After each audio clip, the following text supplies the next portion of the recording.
Yesterday, in our first reading from the second book of Kings, we heard of the fall of the northern kingdom of Israel. Today, the Assyrian king mocks Hezekiah, king of Jerusalem, king of Judah, whose seat is in Jerusalem. And he tells him that Jerusalem too will fall. And the king prays to God, asks to be delivered. Isaiah, the prophet, tells him that Assyria will not prevail against Judah, against the southern kingdom, because the southern kingdom has remained faithful to God. And the Assyrian king tries to assail Jerusalem.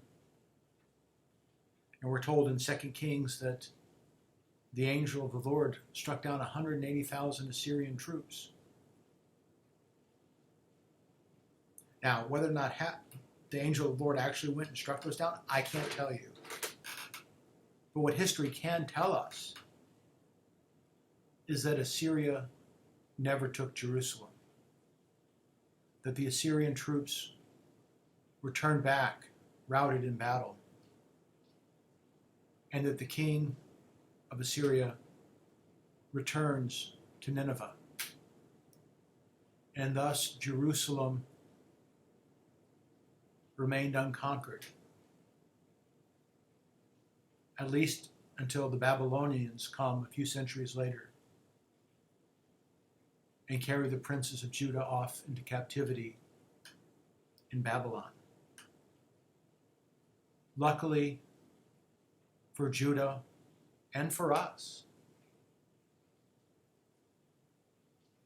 the Babylonian king restores the people to Jerusalem and rebuilds the temple that Jesus would have worshipped in.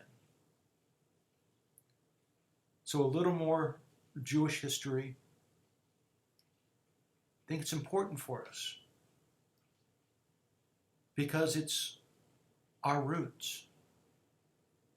John Paul II says that we're all Semitic in our origins, and therefore there's no room for anti-Semitism in the Christian heart.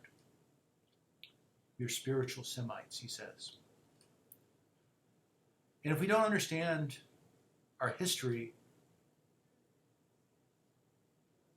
then we can't understand our present, especially the history of ancient Israel, because it's a history of, in turns, faithfulness and unfaithfulness. And the story